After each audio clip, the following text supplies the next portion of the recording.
আজকে আমরা পুরো দলবল নিয়ে বনে এসেছিলাম জাদুকরি স্বাদের গাব ফল মাখিয়ে খাওয়ার জন্য। কিন্তু বনের ভিতর গিয়ে এমন এক কাণ্ড ঘটলো যে গাব ফল তো দূরের কথা, আমাদের শেষ পর্যন্ত বাধ্য হয়েই কাউ ফল মাখিয়ে খেতে হলো। কিন্তু কেন এই লোভনীয় গাব ফল ছেড়ে আমরা কাউ ফল খেতে বাধ্য হলাম? বনের ভিতর আমাদের সাথে ঠিক কি ঘটেছিল জানতে হলে আজকের এই চমৎকার পুরো ভিডিওটি দেখতে হবে শেষ পর্যন্ত। আসসালামু আলাইকুম আরহামাতুল্লাহ। আজকে আমরা সবাই মিলে চলে এলাম আমাদের বনে। উদ্দেশ্য একটাই, আজকে গাব ফল পেরে সেটাকে কায়দা করে মাখিয়ে একদম জমিয়ে খাবো সবাই মিলে।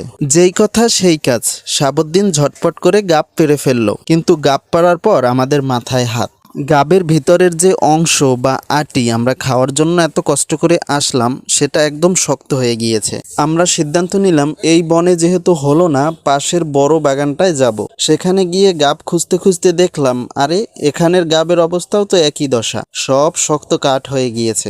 মনটা একটু খারাপ হয়ে গিয়েছিল। ঠিক তখনই আমাদের নজর গেল পাশে থাকা একটি কাউ গাছের দিকে। তাকিয়ে দেখি গাছের নিচে টসটসা পাকা কাউফল পড়ে আছে। পুরো গাছ একদম পাকা কাউফলে হলুদ হয়ে আছে। তখনই বুঝলাম আল্লাহ তাআলা আজকে আমাদের রিজিকে গাব ফল রাখেনি, আমাদের রিজিকে রেখেছেন এই চমৎকার কাউফল।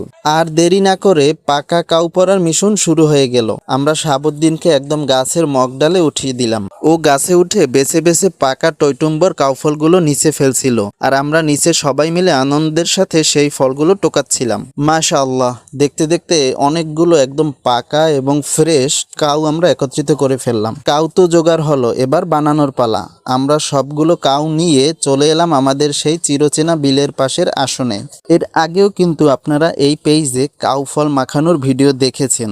আজকে আমাদের ইচ্ছা ছিল গাব ফল নিয়ে আসার, কিন্তু গাব না পেয়ে বাধ্য হয়েই আজকে আমরা কাউ ফল মাখানো খাচ্ছি। আমরা খুব সুন্দর করে মরিচ, লবণ, চিনি, তেঁতুল এবং সরিষার তেল দিয়ে কাউ ফলগুলোকে মাখানোর প্রস্তুতি নিচ্ছি। উফ, এই চমৎকার পরিবেশে সকলে মিলে একসাথে বসে এই মাখানো খাওয়ার মজাই আলাদা। তো যাই হোক, আল্লাহর অশেষ রহমতে আজকের দিনটা অন্যরকম একটা আনন্দের মধ্যে দিয়ে কাটলো। আপনারা সকলেই আমাদের জন্য এবং আমাদের কায়নাত একডোর জন্য দোয়া করবেন। ভিডিওটি ভালো লাগলে অবশ্যই পেজটি ফলো এবং লাইক শেয়ার করতে ভুলবেন না। আপনারা অনেকেই আমাদের ভিডিওগুলো দেখেন কিন্তু কোনো ধরনের কমেন্ট করেন না। সকলেই কমেন্ট করে আপনার ব্যক্তিগত মতামত জানাতে পারেন। আজকে এখানেই বিদায় নিচ্ছি। আসসালামু আলাইকুম ওয়া রাহমাতুল্লাহ।